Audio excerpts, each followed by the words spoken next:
What's up, everybody? It's Corey Thompson with Roughneck Real Estate. In the house today, I have all of my business partners, best friends from high school, and Stuart Miller, who we met over a chicken fried steak at Saltgrass Steakhouse. We're going to be talking about how we forge partnerships on Handshakes alone. Obviously, I'm not on any of the paperwork, but we built a business out of this. We're going to talk about our different roles, kind of how we came together, how we work together, how we get our goals in the same, aligned and in the same place, how hard it is to beat me off of a deal that isn't a deal. And we'll have a word from our sponsor. We'll be right back.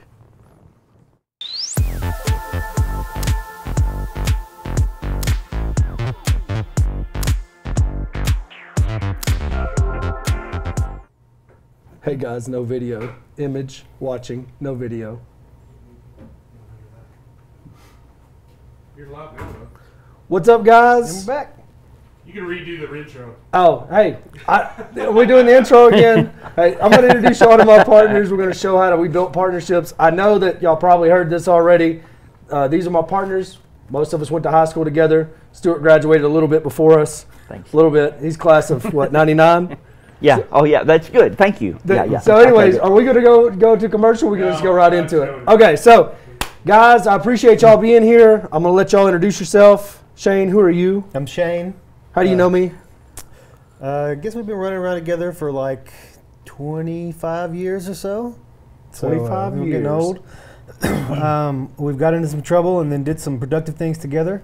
And now we're just trying to make a living and feed babies. That's it. Shayne's in the cattle industry. We grew up in the cattle industry.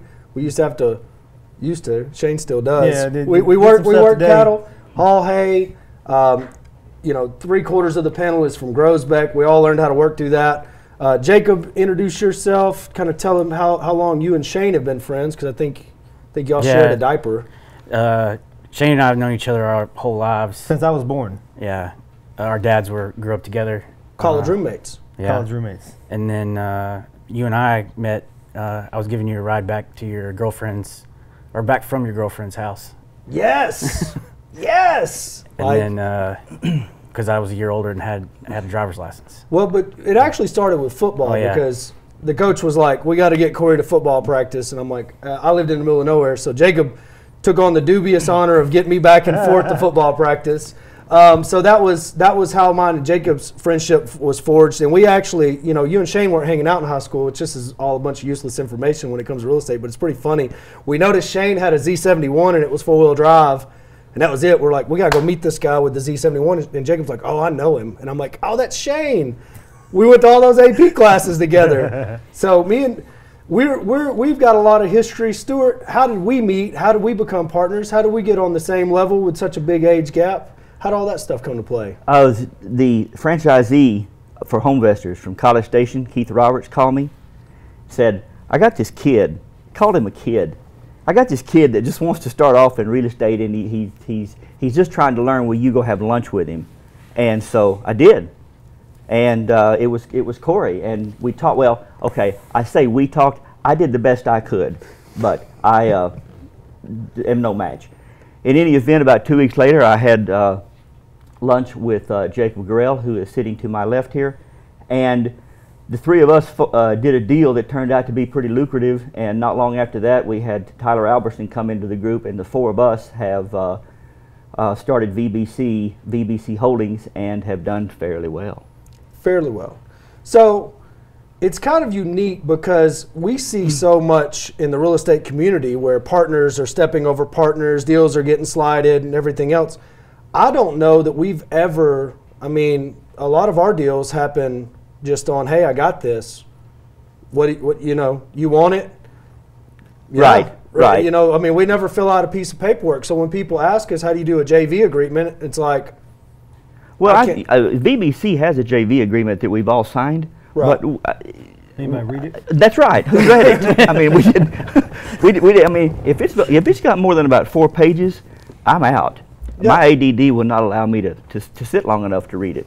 But for the most part, we have just been pretty lucky that each of us can do something pretty well, and it's not the same thing.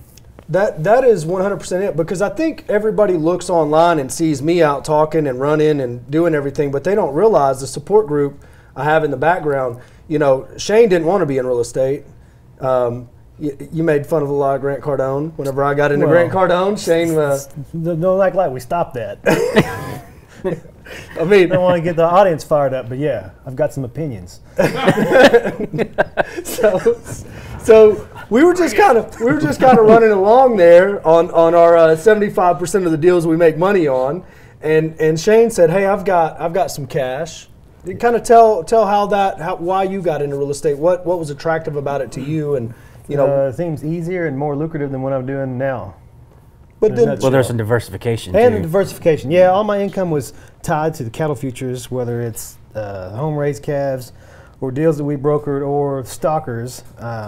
It's all tied to one stupid number that is driven by a lot of forces out of my control, and I was looking to diversify my income and hopefully replace my wife's income, so whenever she gets ready to retire, she can quit working and we won't have to tighten up too much.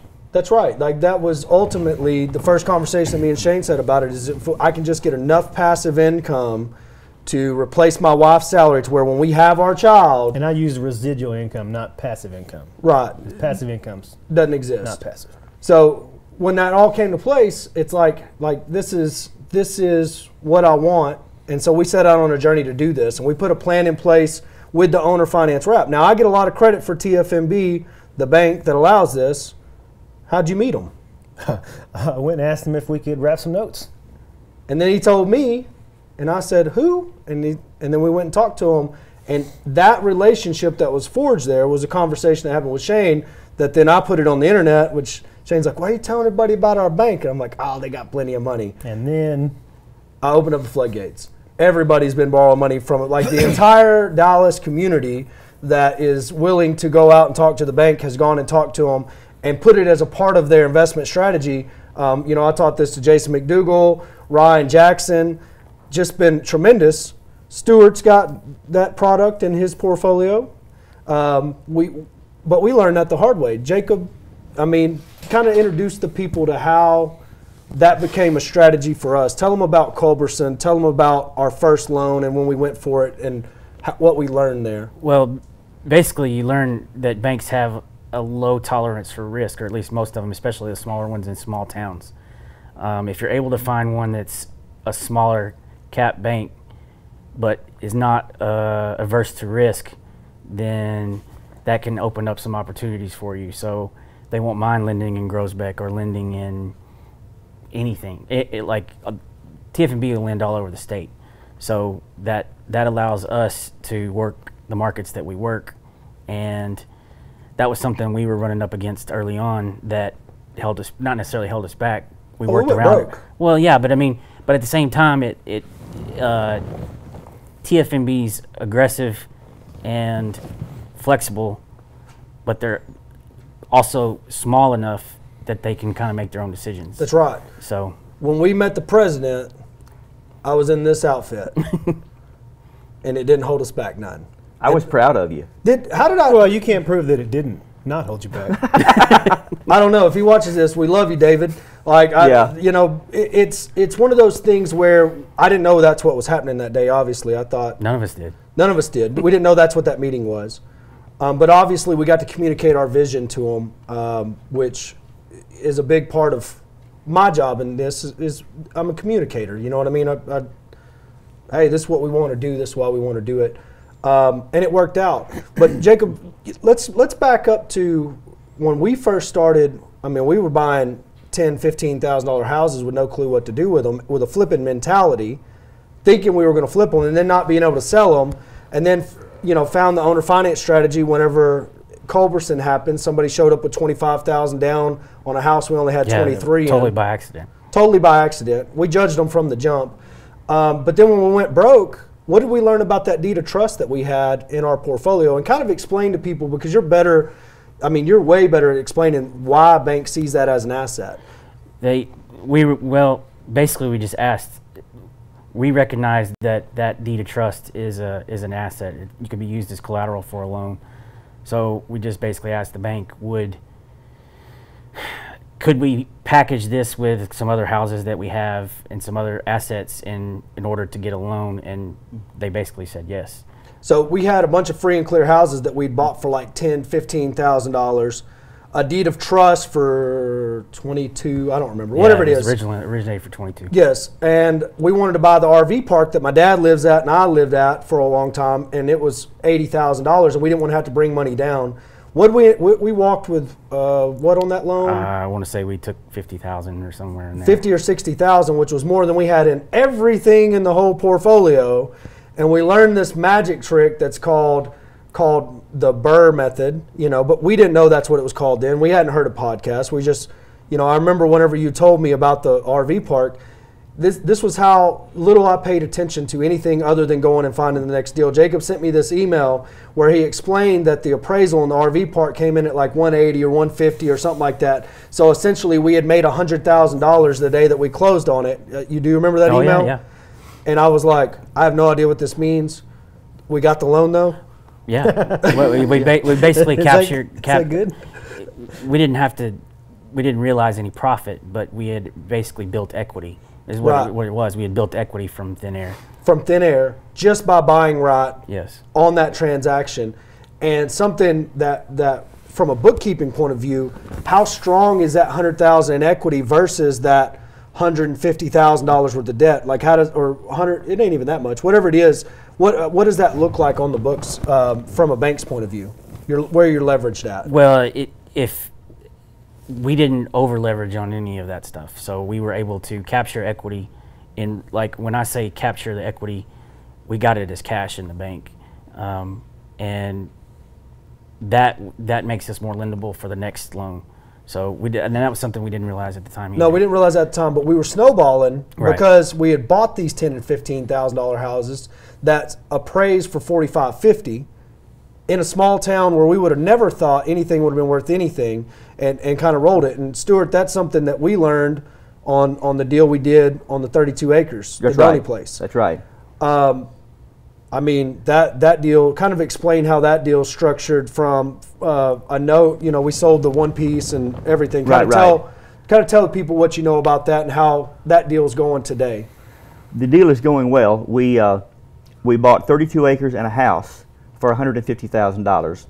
Right. We split that acreage up into a 14-acre section, a 9-acre section, and we had 9 acres left, and we split that up into 4 2.25-acre sections.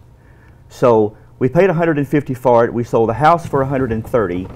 We sold the 14 acres for $65,000 on owner finance and had to take it back. And last month we sold it for $75,000, so we're okay there. And then we sold the other 9 acres all at once for cash. So it has turned out to be about a $240,000 return, not counting all the interest from the owner finance. Right. And when that happened, when we did that, it was like we got that cash offer and we didn't know, because we're doing this on a wrap mortgage. So we have a bank loan on it and then we're wrapping the mortgage. Right. And so we got that cash offer and we were like, well, what's the bank going to require us to do? How did that conversation go with the bank? Oh, I just went and talked to the bank. The guy is excellent. I mean, he loaned me my first penny when I was in Waco. So we went to him and they went and ran their numbers, and again, because of what you were just speaking of, the value of the equity, they subtracted everything out and we got to keep all the cash. So we sold 2 pieces of property owner finance that's going to cash flow tremendously, that you could sell those notes on if you wanted to utilize that credit, whatever it is, that's going to pay you every month, and picked up $38,000 cash from selling that land. Right, and we did not have to take that $38,000 and pay it against the note. We just put it in the bank. That's how you develop partnerships. So those are the deals that got us started. Right. Now, Shayne, you've sourced us a lot of private capital. You got, kind of tell some of the people about, we got your rancher buddy that we ate barbecue with. We got old Ty Bones Tyrone putting that money in. Tyrone gets his $100 a month. You know what I mean? And then we got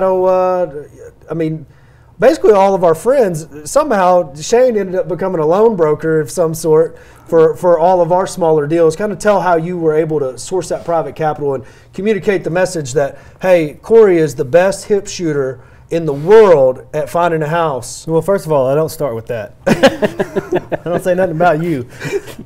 I just kind of tell them up front and as succinctly as possible the whole method top to bottom, and how equity is the most important part of the deal, that you get things under contract at a deep enough discount and with first lien position that you're going to be protected. I mean, the end of the world can happen and the zombies could come and, you know, everybody's going to lose it all. But for the most part, with enough equity in the deal and the first lien position, they're going to be okay. And I know enough people that business-minded, wanting to make money. I mean, they didn't get this money accumulated by not making money, that they're willing to put it to work. And Alma, I want to give you a shout out. Thanks for watching. I'm so happy that you're enjoying this. So, Shayne, we got, I mean, who are these people? Like, we got Matt, went to high school with. Just people I meet and like, and obviously I'm willing to help them and see them succeed, because I don't need to make a dollar on everything, because they're. Right, but for so many people out there, they say that there's no money out there. I hear it every day. I don't know anybody with any money. You just got to ask for it. Same with banks. We knew Ty had money. Yeah. Ty's got more money he's told us about. Oh, he told me about all that money he's got. I know how much money Ty's got. But we didn't just go ask Ty for money. Ty asked us what we were doing, and you were able to communicate to him what we were doing. And then he gave us a little bit of money. Well, I think the first thing is make them understand what's going on.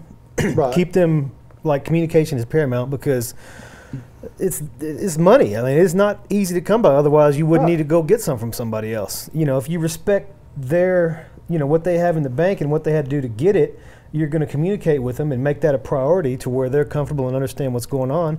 And eventually, you'll get enough rapport built where you won't need to, you know. Well, but it's not even like, for us, it's not that. Like I you know, it's kind of crazy how you string together a little bit of success and a little bit of momentum, and that conversation becomes a little bit easier. It's not the first step.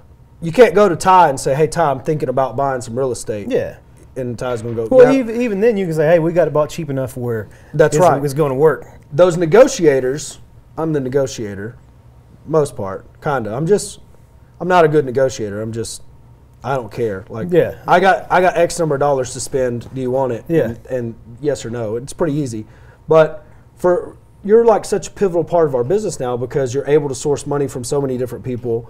You know, it's kind of, you know, in some of these weird transactions, some of the stuff we're doing in Waco, we've got the 3 houses in, we'll say, Weatherford, you know, for instance, that, you know, we've got 80 committed for. All this sort of stuff, it's kind of like, hey, get on the phone and call Shayne, and you say, you know, oh, yeah, somebody's got some money they want to put in. Yeah, Erica's got a little money she wants to throw in, or I'll talk to Casey, or, you know what I mean, or, you know, Ty Bones has got a couple of dollars. So this is something that, you know, from the outside looking in, I think a lot of people just see me and they don't understand the people that we have in our corner. You're the same way, Stuart. You know more people that got money than anybody I know.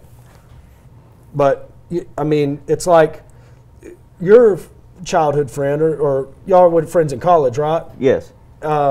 He's given us more advice than anybody in the history of anybody. Yeah. He was the one that told us about personal guarantors. Right. He was the one that told us, you know, he doesn't mind personal guarantor, because when everything goes to shit, once they get the asset back, 90% of the time they don't come after the personal guarantor. So he doesn't mind that. How do you structure this into your business? Like, if somebody wanted to find that friend or family or, you know, networked individual, and they wanted to go out and have that conversation, how did you start that conversation back then? Well, it's good to have a friend, and it's good to know somebody, because you can ease into a conversation. You can start talking about anything else, and then when you bring the conversation around to real estate, that's all well and wonderful.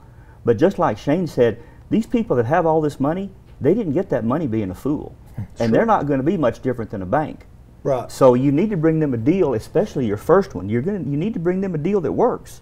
It needs to be a deal. Yeah, that's right. Like 40, 50% right on the dollar. And my guy is a CPA, and he is conservative. Now, I mean, he will worry. Well, Jacob will tell you, he'll worry a deal till the deal will just walk off the page on its own. And if it's not a deal, he won't do it, and it doesn't matter whether I'm a friend or not. That's right. So it's good to have that entree, but you still got to have some sand in your pants at the end of the day. Well, and you know, some people think we got lucky. I feel like I've lived a very blessed life, but I mean, I've hauled hay for. I mean, Jacob, we spent a lot of hours in the hay field together. Yep. A lot of hours in the hayfield together. We spent more time at the bar, definitely. Yes.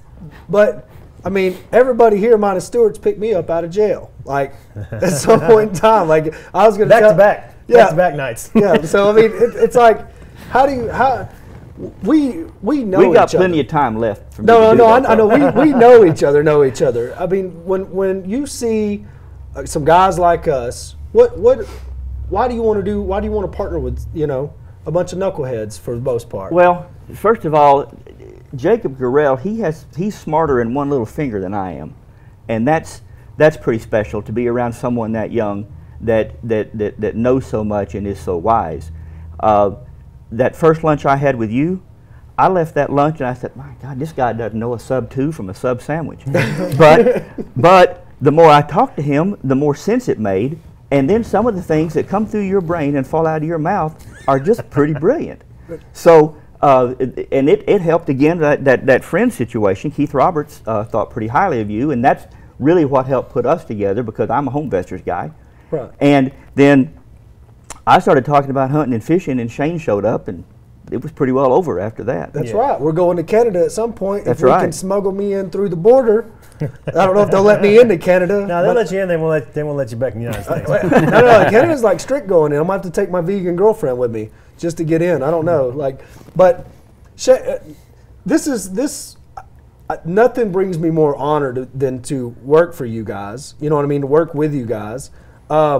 It's people ask all the time what gives us the flexibility. I'm like, well, all my partners are married. They all have wives, and wives are wives. You got to be home when you got to be home, and you got to ask before you can go fishing and all that sort of stuff. And I don't have those constraints, so I'm able to run until my hair's on fire. Fish a little more, yeah. Yeah, we need to fish a little more, but everybody needs to fish a little more. Me and Stuart went fishing the other day.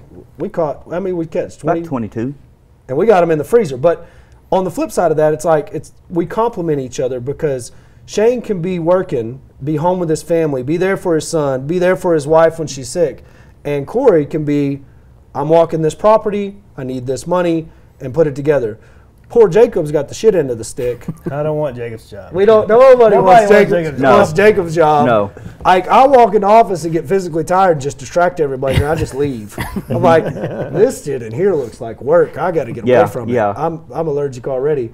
I like that windshield view. I sit out in my car and make my phone calls with it idling, looking through the windshield, because I'm more comfortable there, and I don't want to distract. But Jacob, I don't know how you do it. Like, what does your day entail? Like, how do you put it all together? How do you pull it all together? Like, what's going on in Jacob's corner there? I don't know most days. I just have a list of stuff that's in. I know I feel bad about calling you about anything. There's 4 classifications. There's urgent and important, urgent, not important, important but not urgent, and not urgent and not important. So I start at the top of that list and I work down. Whatever you get done that day is what you get done happens, that day. Yeah. And that's, for me, it's like, that's how you end up with Snyder. It's like, Snyder ends up down here in this box off to the side. And it's just like, important but not urgent. Important but not urgent. And so Corey walks in, looks at the board, and like, damn, we still own Snyder? Wait, there's people living there already. What are we doing here? Like, You bring up an interesting point, though, because there was a speaker in San Antonio that talked about how you couldn't do it by yourself. Mm-hmm. And there are a few that can, but they're freaks. There's just not very many people who can do it by themselves. And we're blessed that we have most of our bases covered. I mean, we have Tyler, who's the 4th guy, who is in Colorado right now preparing to be married. And he helps us source money, and is a pretty good guy to come up with P&Ls and come up with some understandable financial things. Jacob runs the office and does the numbers and is just brilliant at it. You run the floor and run the country, actually. And I'm just basically doing like little projects with the TDHCA, because I am the mobile home guy. I am the TDHCA whisperer. I'm the motherfucker of mobile homes. Stuart actually knows how to title mobile homes. Yeah. If somebody said, Corey, how do I title a mobile home? I'm like, just ask Stuart. Yeah, He's got it down. That's right. But you call Stuart. That's what you do. But for folks who are still thinking they can do it on their own, you got to think hard before you just jump off and do that. Because if you can't sell hookers to a troop train, you need to hook yourself up with somebody who can.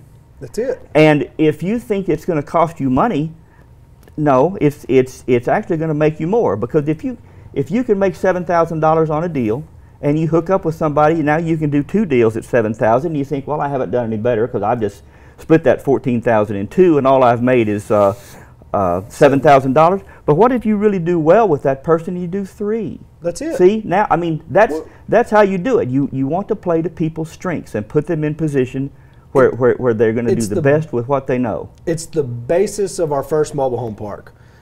Jacob, I roped everybody into an $8,000 shithole in Teague, Texas. So we tell these people, and this is something we do. We have never contracted a property that we haven't bought. Whether or not we really wanted it or not, didn't matter. We contracted it, and then we're just staring it in the face, and we're like, we're going to back out. We got to get out of this deal somehow.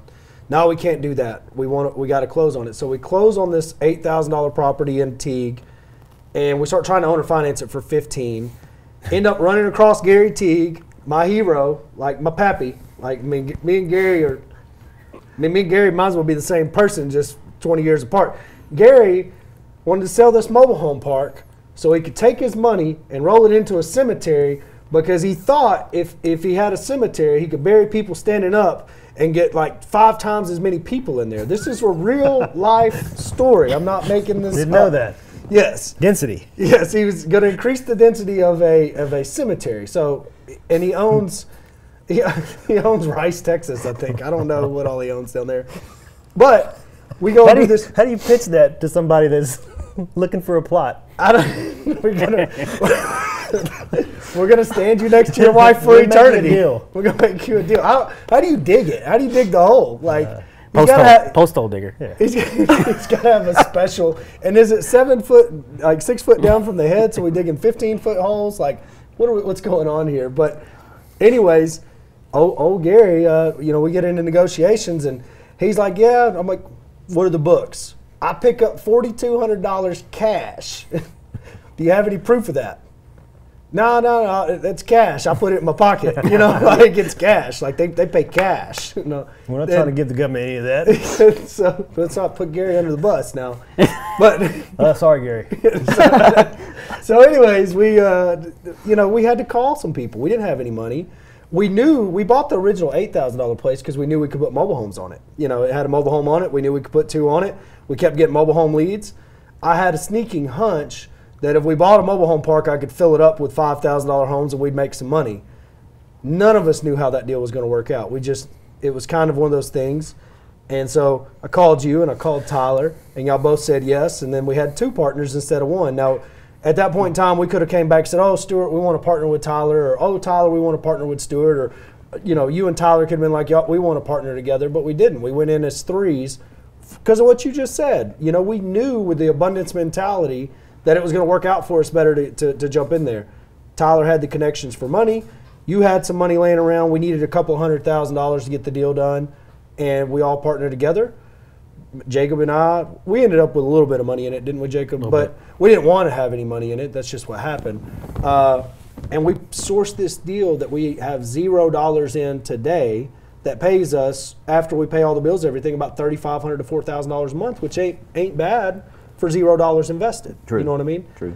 So I just went on a long ramble. I think they're probably ready for a break right now. We're going to go to commercial.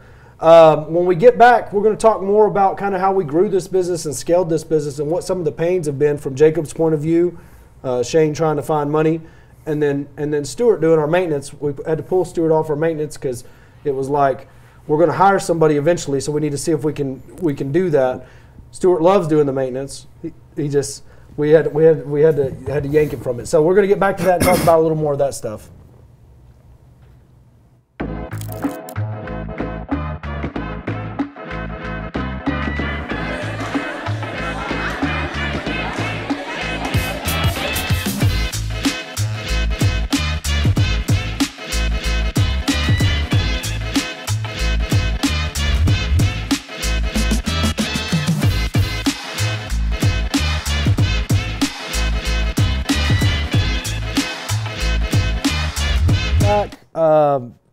Here with my partners.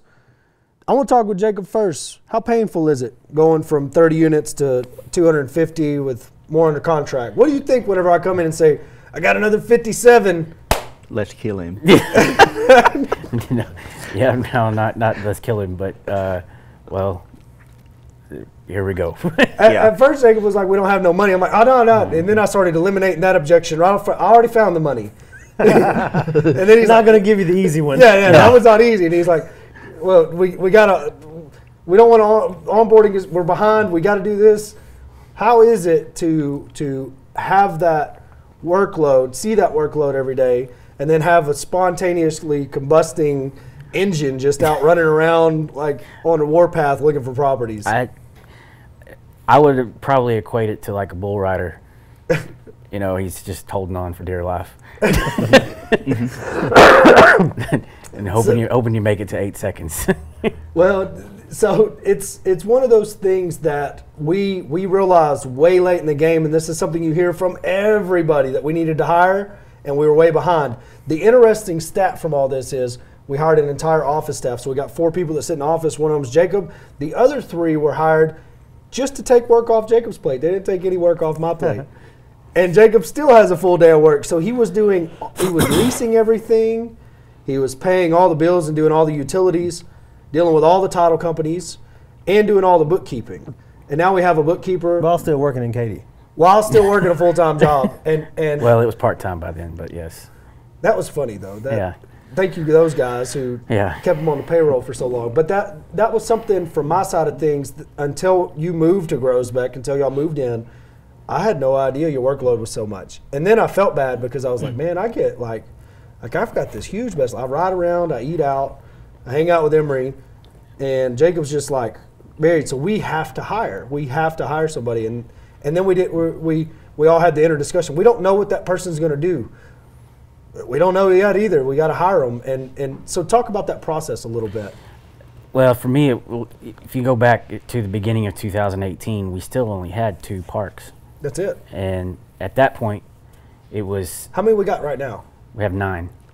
And 2 RV parks. And two apartment complexes, and then all the single families too. And 2 RV parks. And 2 RV parks. So at the beginning of 2018, it was still manageable. It was getting to the point where it was chaos. Yeah, it was starting to get chaotic. And then you go on top of that Robin and I both were quitting our jobs, completely cutting loose, moving to Groesbeck, and basically turning our entire life upside down at the same time as we were taking on. So we got Pecos, Fort Worth, Harlingen, and then Lytle came along, and then Lampasas, and then now that's getting close to the end of. No, that's not close to anything. Coleman. That's it. I was thinking, at the end of 2018, where it started. Well, then I think the biggest lesson learned from that whole experience was getting the right person on board, and then finding the right spot for them. Right. They have to be the right person, not so much as the right. Not necessarily having an exact idea of where they need to go, what they're going to be doing, but as long as they're the right person, you can find the right spot for them. That's it. And Whitley, if you're watching, you are the right person. That's who believe I'm me. talking. It was like we put on all these pay schedules and everything. We were going to bump her pay up when she did this. Don't forget about DJ. Old DJ. Daddy DJ. But DJ is a huge part of it too, and those 2 are really, really the right people.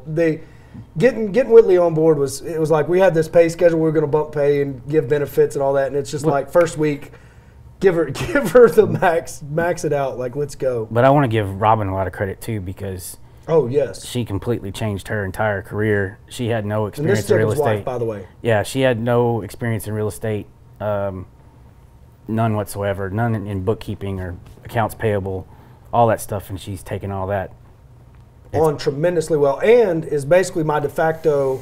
It's like she's got 2 husbands because Like we had a random city, like the county, Limestone County came to us and they want us to give them an inventory of our personal property in our office because they want to tax us on that too.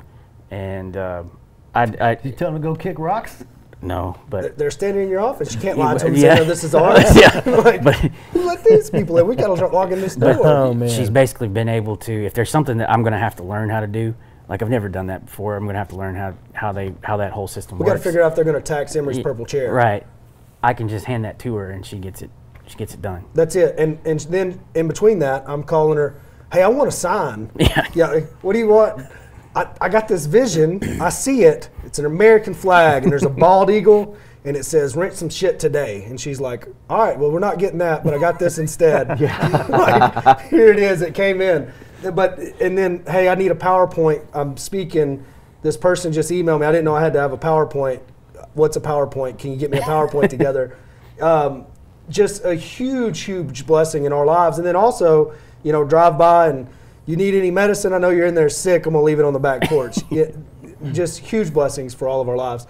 But that growing pain is real. I think it's the part that when you see gurus out there talking about it, they talk about it. But, for me, it's like, how do you find that right person? You gotta hire them and find out if they're the right person first. And that's one of the things moving forward as we expand and grow, because I think we're about getting ready to hire somebody else that's going to be part-time.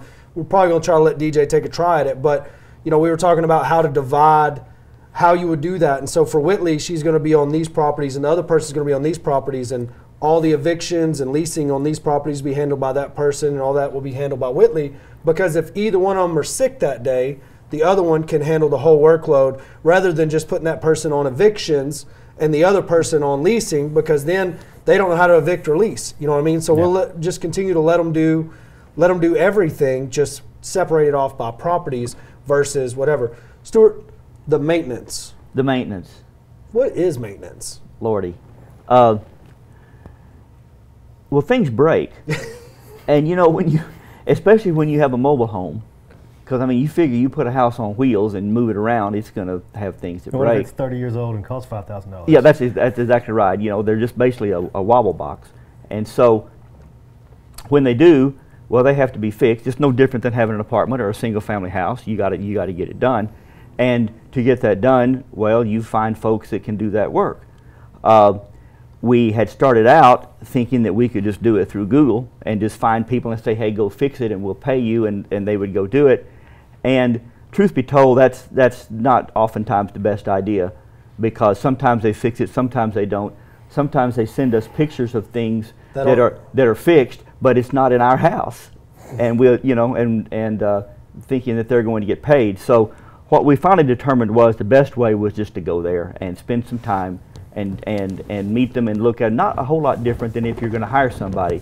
Right. You were talking earlier about who you hire is a lot more important than what they know, because you want to hire for integrity and then train for skills. That's it. And these people are supposed to already have the skills, but you still need to look them in the eye. That's you it. Still need to explain that they do get paid, and the better guys we have now have gone out and actually sold other contractors on what we do, because when they say we're finished and they send us pictures, they're paid the next day. That's it. That's why I've been doing that. That's right. We don't do a 30-day pay and do a lot of things like all the big boys do, and I don't see any reason why, even if we get bigger, why we need to even start doing that. Correct. But for instance, this guy in Willis, Paul Bean, he convinced another guy to come and work for us, because the other guy was saying, well, no, I don't trust them. Well, he said, and so Paul showed him, I sent this bill on this day, here's my check in the bank,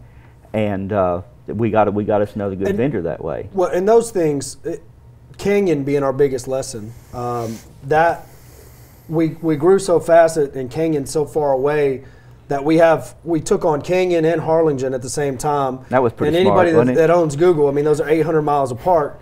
So trying to remote manage that and being the runner, going to Canyon and vetting these contractors, we had old Dalton, not DJ, but old Dalton.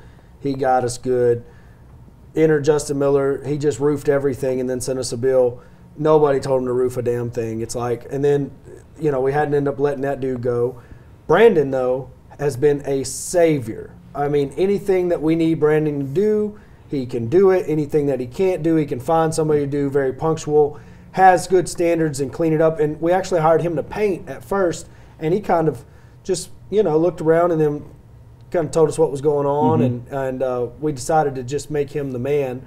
And he's been a huge blessing. But getting those people in those remote locations, I mean, like you said, it wasn't easy. Harlingen, you know, Harlingen was something that it's just, there's a different culture in the South Texas. It's like you got to pay to play, and it's well, just I ran weird. down the guy at the Home Depot parking lot. That's it. And talked to him for about 30 minutes. He had a logo on his cap that matched the logo on his trailer, that matched the logo on his shirt. Well, he's already, to me, got a clue. Right. And he was ex-military. He finished his sentences with a period. He stood up straight. He's been a gold mine. And 30 minutes later, I'm gassing up to go home, and this guy almost runs over me in an air conditioner truck. And so I just put the car in drive, and off I go. I'm chasing this guy. He ends up at an AC service spot, and I jump out of the car, and he's our AC guy now, and is exceptional. So again, to me, looking a man in the eye is very important. Is the key. And I mean, look, or a lady for that matter. Or yeah, look at anybody. It's 2019, Stuart. That's exactly right. Gold nugget. Yeah. Gold nugget. Yeah. But these things, we didn't set out for this. We set a goal last year at the beginning of 2018, and you know it was like 400 doors. And I said 1,000, and you said, why 1,000? I said because if we fall short, you know what I mean? That's right. If you ask for the moon, you might get Lubbock. That's it. Right. And we ended up with 250, and that in and of itself is an impressive. That about killed him. So Jacob's still alive, so That's I feel like it's a success. Hasn't You know what I maxed it mean? out yet, huh? It's like, you know, go in and have a conversation with Jacob, and he says, we're going to put everything on pause, and we're going to do some refis. And I was like, well, but no, we're going to put everything on pause, and we're going to do some refis. I'm like, but I got to, no, listen. No, I think the Pause phrase and you used to me on the phone was, let the dust settle. Yeah. right. And see. And so I was like, well, I had nothing to do now. Like, I mean, I do got stuff to do, but I ain't got nothing to do. And so we went back to wholesaling. You know, me and Jason just fired up some marketing, went back to buying houses and selling them on the other side. Right. Because it's like we're waiting and well, see, that's the beauty of this partnership thing, where we all kind of have a little trust among each other. Because when he said it's time to cool it, then we all cool it because he's Jacob, you know.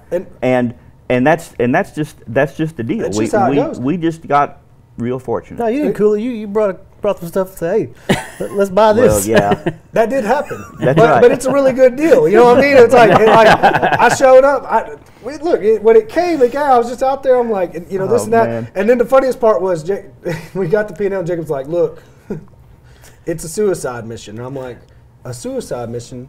It made $7,000 last year. And anyways, we all know.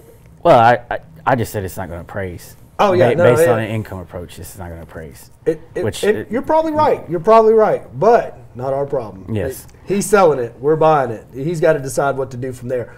It's a beautiful problem to have, though, and it's beautiful to grow this network. It's great to have opportunities to come in here with Propelio, which you all need to buy a membership right now. If you never paid them $1, jump on there, pay them some money, because I think it costs probably $300 or $400 just for them to have us in here today. You know what I mean? And get a chance to tell the backside of the story, because everybody just sees, you know, my Facebook lives of crystal methany mirrors and this and that. They don't realize the support system that I have in place, the great partnerships, the great friendships. You know, I mean, we're all friends. I mean, you were one or two on our call, you didn't answer, called you, and we're fishing. Called Jacob, he's working. Okay, Jacob, you can't go fishing? I'm working. We're fishing. And, you know, I mean, we've got some more trips on the books coming up, I think. Casey's going to come up and go fishing with us. Yep. And that's a lot of our life. I mean, we eat bushi fajitas. Yep. Fish, hunt, go elk hunting a lot. A lot. Much as my wife will let me. Yeah. Around his anniversary, you know what I mean? Like, so it's a blessed and charmed life from that side of things, to have such a support system, to have all of that. You know, everybody online here, I love all of y'all too, you know what I mean? But without these guys, it just wouldn't be it. And to be able to bring in Stuart Miller, you know, one of the things for me that really helped was, you know, you said your goal was to never put socks on again. And it's like, we talk about the difference in goals, you know. Sometimes I'll say, well, that'll be great in 20 years. And what do you say? I don't have 20 years. You don't say that. You say, I may not make it to the car. He's like, I don't buy green bananas. That's right. That's Stuart always says, I don't even buy green bananas. Why are you talking about 20 years? I'm like, Stuart, quit raining on my parade. Like this, like we'll be fine. But it's one of those things where you get a chance to work with really good people that come along. You came down to San Antonio to support, you know, me speaking on stage, and left right afterwards and shook my head and said thank you. And it's having the support makes it 10 times easier to go out and do what I do every day, which sometimes is, you know, as close to nothing as possible. Yeah, in reality. Well, the thing for me is everybody that I come in contact with, these three and Tyler, are just bursting with integrity, and you don't see that often. I mean, generally you put 5 people together and one of them's kind of a skunk, and we don't have that here. I mean, I've owned 14 companies. I was the national franchise trainer for Homevestors. I've been around. I've been in lots of business relationships, but this is by far the best one I've ever had, hands down. And I agree. I've never been in a business yet. Still waiting. But I feel. You know, I read a lot of. He's in one now. I read a lot of books over the last couple of years that helped me out a lot. Jacob's read a ton of books. He actually did all the research. You did a year's worth of research before we ever took off in this. And for me and Tyler, this is something I told Tyler, and it's from being laid off in the oil field. I told Jacob this. Look, if I just got an opportunity to work, if I just got an opportunity to go out every day and provide a living for my daughter, because that's you know who I got. But if I have that opportunity, that's all I need. I don't need money. I don't need a nice car. I don't need any of that. I just need my basic needs covered for now, and I, you know, whatever payment comes way down the road. And having that long vision helps. I know that you laugh at that because you're like 20 years. I have no problem with long vision. You know, that's really at your age, that's exactly what you ought to be doing. Right. Old man needs some income. That's it. So, plus, I mean, I need to buy beans and some fish bait, and I'm good. That's it. And we're over that hump. It's you know, we got $1 million in equity on our first apartment complex, according to the broker's review that we got. So we listed it. You know what I mean? We listed it just to see what the market's like. I can't wait to find out how that pans out. You know what I mean? And we're going to 1031 that into our Pecos project. That'll pay us around $30-something thousand a month.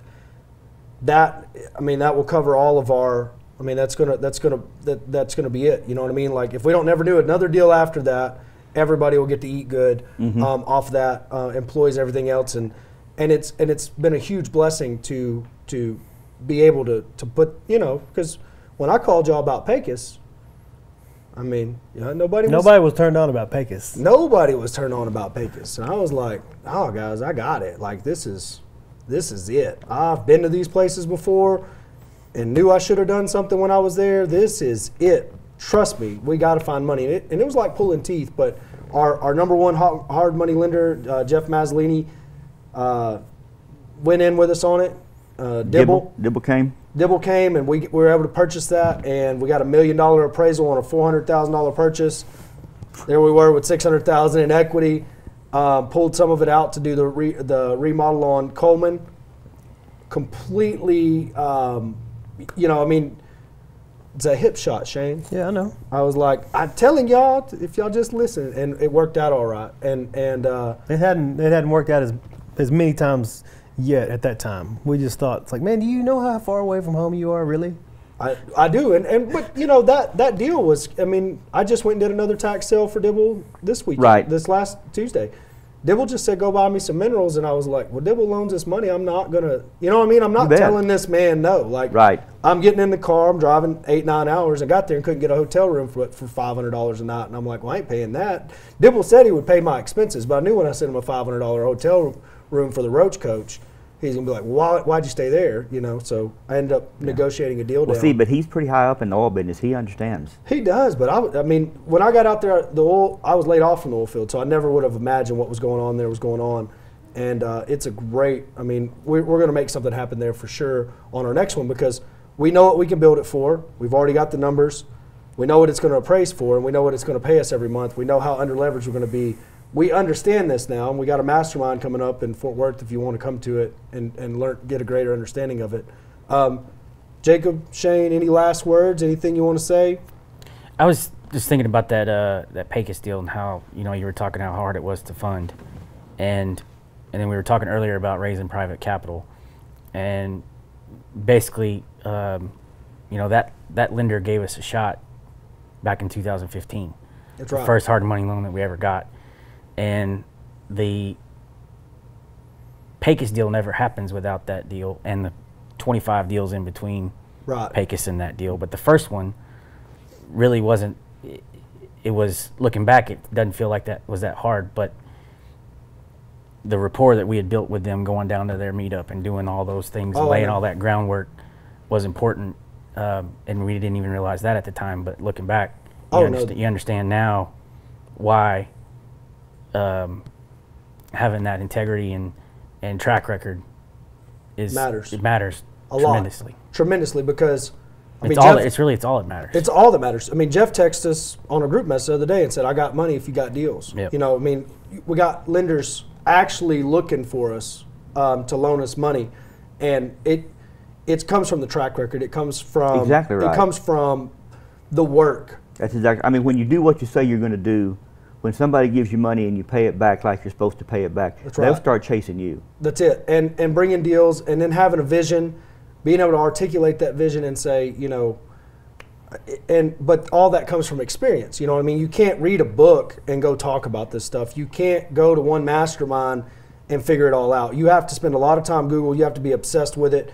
Dave Hell explained some things over the phone that I explained to Jacob the best that I could, and it changed our complete business model. We went from gonna do maybe to replication. Like, we already did this once, let's stack it. And so when we started doing that, we realized, hey, look, there's a lot of truth to this.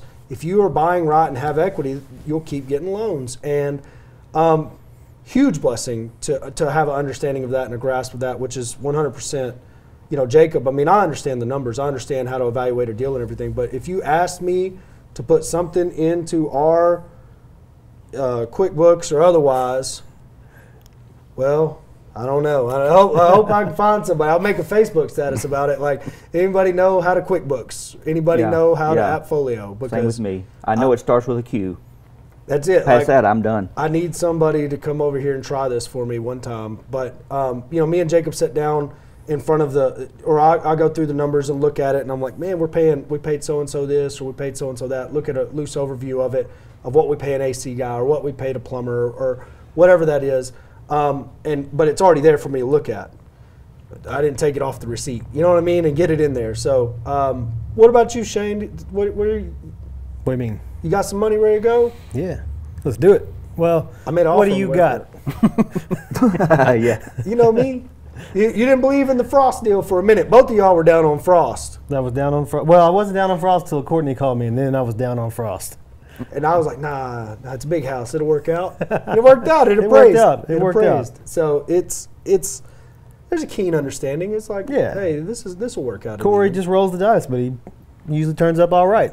I'm willing to throw some more money at those instincts. Anybody have any questions? Did we miss anything?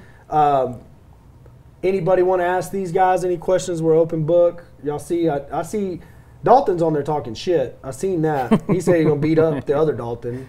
Saw that go by. Yeah. Like, anybody?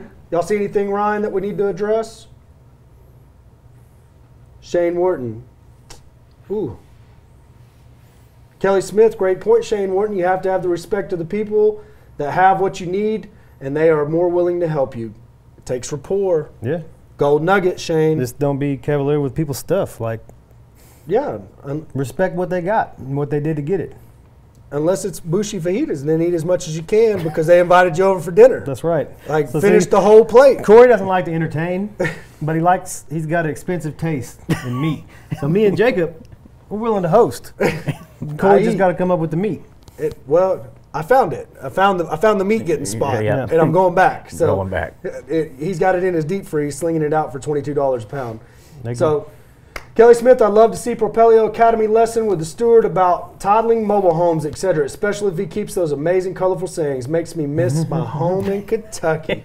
Who knew Kelly Smith was from Kentucky? I didn't know Kelly Smith was from Kentucky. We never knew that, Kelly. Kelly, I want to give Kelly a huge shout out. She supported our networking event in Waco when we were absolute clueless on basically everything other than if we get enough people in this room eating barbecue, maybe we'll have some more buyers. Yeah, we might have some more buyers. And we never got, I don't know if we got more buyers out of that or not, but we ate a lot of barbecue. Yes. And Kelly Smith came and supported us.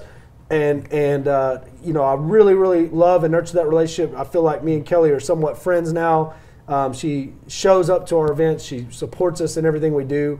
It means the world to us. And she was there in 2015 when we were just eating at Coaches. No, it was Rudy's. Started out at Rudy's. We ate a lot of barbecue though. We bought a lot of barbecue. I remember the night that Scott Horn come, we decided to do an open bar. We were like, we'll pay for all your drinks, and it cost us $4,000. It was, and we're like, no more free drinks. No more free drinks. Nee Huff, hey, first time, new subscriber. Appreciate you being here, Nee. This is Roughneck Real Estate. These are my partners. This is Propelio. If you're not, if you haven't subscribed to their service, please go do it. This costs money. The academy costs money to build. Support the people that support you. If they're giving you knowledge, you're getting value out of this. Go sign up for a subscription and do what you can. Brian Ponce, when testing contractors, how do you guys structure how you pay them? Curious if you use the same contractors for all your sale locations. Our locations are spread out, so we don't use the same contractors. We've got one that's not. I mean, Harlingen and Amarillo are close to 900 miles apart, so that'd be a bit of a commute for the contractors. Each area has a different pay rate. Right. Because in Pecos, Texas, everybody works in the oil field. So if you do find someone that will go to work for you, they're going to be a little higher than what you'll find in Willis, Texas. So each one, again, is going to take its own special study. And a lot of it either makes sense or it doesn't. We're at the point right now, though, especially since we're further away and we don't have our tools to take down there, that we would pay a little more just for the satisfaction of knowing the job is done. That's right. Compared to trying to do it the cheapest way. Well, and you know, for us, vetting them is you got to give them the first shot. You got to give them a chance to bend you over the barrel and give them as much rope to hang themselves as you can. And then once you know that, you know, you've got to, but you have to meet them in person and give them that first shot. Yeah. Dalton, what would be some good advice for young entrepreneurs? I'm going to let Shayne take this one. Let me think, Dalton. Do what you say you're going to do, even if it's at your own expense. Look, Dalton and I met because do what Corey tells you to do. That'll help you out a lot. Dalton and I met because he was getting gas at a gas station, his push mower, and I thought all kids at that point in time were eating Tide Pods and snorting condoms. So we don't know if Dalton's not doing that right now, though. But so I was really confused why there was this high school kid loading up gas in his lawnmower, and it looked like he'd already mowed grass. So it was obvious that he was out hustling trying to get business. And I had a lawnmower that I wasn't using. Me and Jacob went down and bought him a little trailer. We went and got him a truck and helped him get a loan on it so he could establish his credit, because we know how important credit is. And so he could go out and work with us.